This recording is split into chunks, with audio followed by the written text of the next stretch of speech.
You know, so I think about all the things that I had went through during COVID when it hit, right? And the more that I think about it, the more I understand that all those hard times and that heartbreak and the fact that I was so hurt during that time was actually the best thing that ever happened to me. Because I was living a lifestyle at that time of just wandering around, of being wild, of being in the world, doing everything that the world does. I was still trying to work out. I was still working on fitness and stuff like that. But I was drinking, I was smoking, I was just doing so much. I was even addicted to prescription medicine at that time, and the doctors had got me on it from when I hurt myself. And I had also made it worse myself because I continued to have this addiction, right? So, I understand that when I got stripped away of everything and I began to lose everything around me and stuff really started to fall to pieces, right? It wasn't until that true hurt, that true heartbreak, that true adversity that it smacked me and woke me up. And in those dark times is where God found me.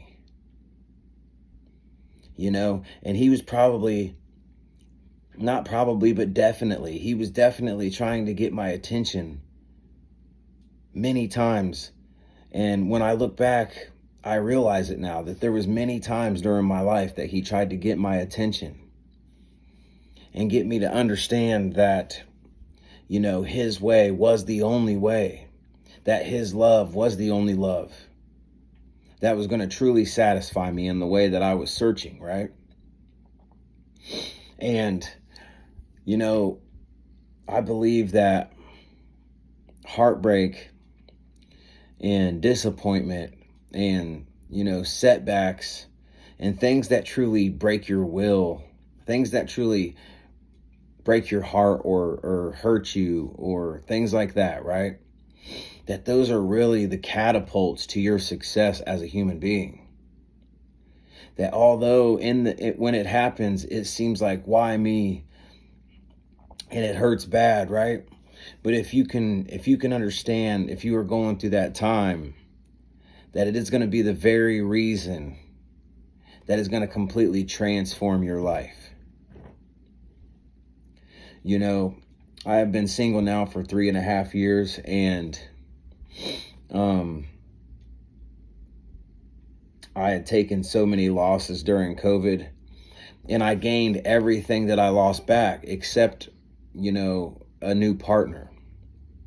But guess what I realized? The new partner that I had was God. The new love that I had was God. The new love that I had was in myself. And that's what you have to understand. Is there is no greater asset than having God on your side and truly beginning to learn who you are and love yourself and get rid of all the worldly things that the world is doing. Sometimes it can feel lonely for a little bit until you realize that you are truly gaining peace. When you're used to toxic situations, when you're used to negative habits, when you're used to, being lost in the sauce of the world, the way it can get you distracted and keep you broke and keep you low vibrational and keep you, they try to keep you in fear. They try to keep you down as much as they can. So when you go into isolation, you have to understand that no matter how long that isolation may take, that is definitely for the greater of your good. That, the very reason that you are in isolation is so God can reform you and heal you. And when you come out of that isolation, you're going to be an entire different person for the better. you know, and I've just realized to truly see the good in everything that has happened around me. And the more that I look back, I understand that all the bad things were actually lessons that have brought me into this season where I'm unbreakable. Where I have a wisdom that I've never had. Where now I have a knowledge that I've never had. I've always been aware as a chosen one that I wasn't built like the rest. And all the people around me knew it as well. Because as a chosen one, that, a lot of people, they will hate on you. They will try to hold you down. The enemy will send negative people to try to stop your progression. And a lot of these people that are being used by the enemy don't even understand that they're being used by the enemy. They're just a weak vessel that doesn't know any better, that's also lost. And that's why the longer that I've been on this journey, I start to truly understand, that I try my best not to be mad at these people, forgive them, for they know not what they do.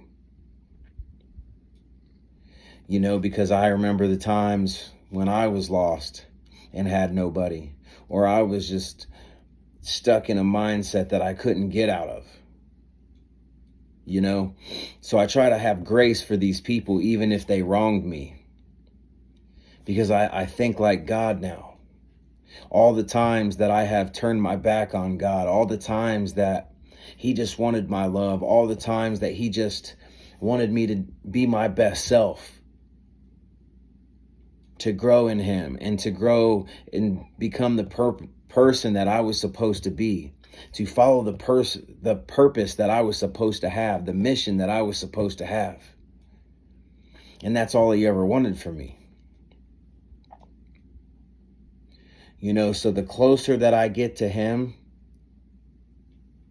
the closer I become like him. That's what coming to God should really make people do, And that doesn't mean that you have to surround yourself with negative people.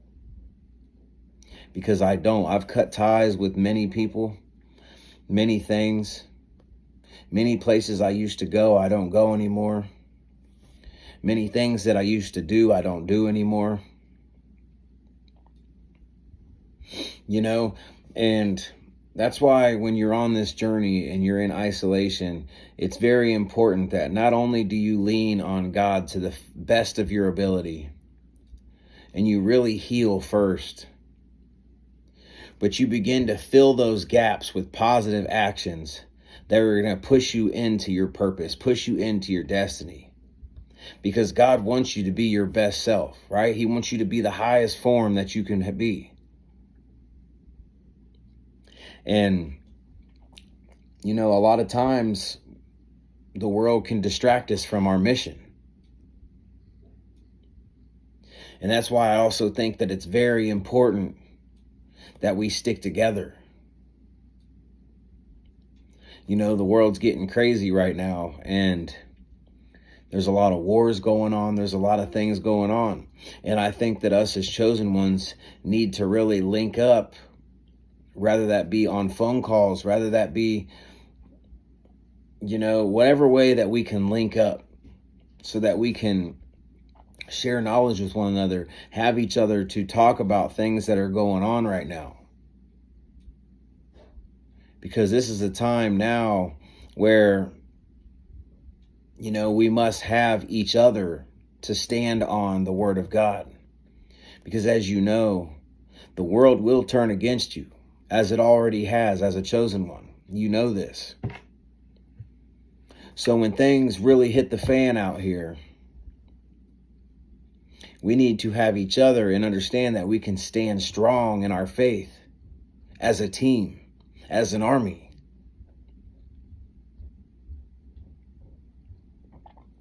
So every single day, I try to just keep pressing into God. I try to keep becoming the best person that I can be.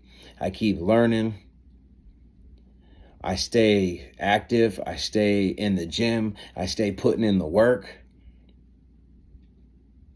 because I want to heal myself in all areas of life. And now I no longer crave the old things that I used to, because God takes them away from you the closer you get to him. He took my cravings to drink away. He took my cravings to smoke weed away. He took my cravings for cigarettes away. He took my cravings for lust away. He took my cravings for needing validation away. He took my cravings for needing somebody there to love me away. And I will eventually find that. It's just right now, I'm too busy loving myself and loving God, because I spent so many years separated from that I don't care how difficult it is. Because to break old habits, to break old mindsets, to break old things that you've always done for so many years, it's going to take work. It's going to take falling and smacking your face on the ground. It's going to take tears. It's going to take hardships. It's going to take many sacrifices to get there. And I'm willing to do that. You have to be willing to do the same. You have to understand that you have went through the old ways long enough. You have struggled long enough. You have sought a love that you haven't found long enough. The love that we seek as human beings is not in that woman or that man, or even them family members. Yes, there is some family that will love you, but not on the degree that we truly crave in our spirit. And the reason that is because we are made in the likeness of Jesus Christ. So we are meant to crave that love of God. And that is the love that you've always been missing. So once you begin to get closer to him and find that love and that faith and that compassion that Jesus Christ has, and you become more godlike, which is what the Bible tells us to do, the closer you get to him, the more you should transform into a person that is like Jesus. Which is now why I truly love myself, and I truly have healing. I truly have compassion and grace for other people, even in their mistakes. And sometimes I'm hard on people, because sometimes it takes real to get people, the same way that God had to get through to you. If I'm not mistaken, I'm pretty sure what led a lot of you guys to God and to trying to become your highest self was tough love, was hardship, heartbreak, setbacks, disappointment.